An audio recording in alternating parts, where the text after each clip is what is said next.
මම සංජු, එයා ශනාලි. ශනාලි තනිකරම කොල්ලෙක් වගේ හැසිරීම.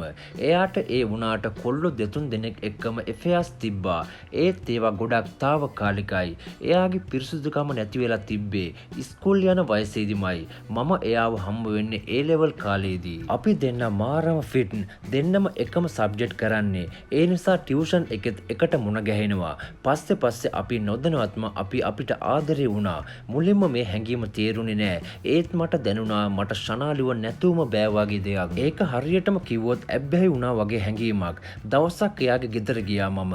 එතකොට අපි දෙවනි පාර A level වලට ලෑස්ති වෙන කාලේ. එදා නම් අපි දෙන්නටම අපේ හැඟීම් නතර කරගන්න බැරි වුණා.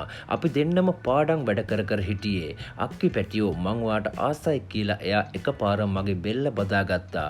පස්සේ අපි ගොඩක් දේ කළා අත්හදා බැලුවා. ශනා මට පුදුම විදියට ආදරේ. මා එක්ක තරහ වෙලා වතාවක් පෙති වගේක් බීලා හොස්පිටල් එහෙමත් හිටියා.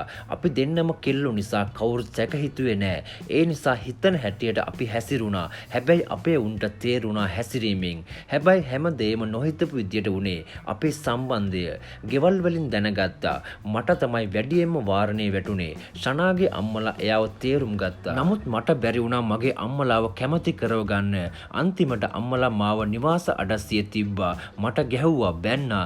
අන්තිමට මාව රට යවන්න ප්ලෑන් කළා පුංචි ළඟට. මේක ශනාලිට ආරංචි වුණා.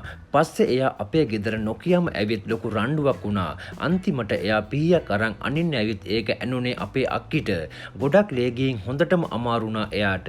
ඒත් වාසනාවකට ජීවිතේ බේරුණා. අපේ තාත්තලා පොලිසි ගියා. මටත් සාක්ෂි දෙන්න වුණා. මේ දෙයින් පස්සේ ශනාලිය අද වෙනකම් මා එක්ක කතා කරන්නේ නෑ. නඩුව සමතයකටපත් වුණාට එයාගේ හිත ගොඩක් බිඳුණා. මම එයා වෙනුවෙන් සටන් කරපු නැති හින්දා. ඉස්සර හැමදාම මැසේජ් දාපු එයා අද වෙනකම් මැසේජ් එකක් දාන්නේ නෑ. මට එයාව ගොඩක් මතක් වෙනවා ඉතින්. ඒත් මම ගොඩක් අසරණයි. මගේ තත්ත්වය දන්නේ මම එයාට තාම ආදරෙයි.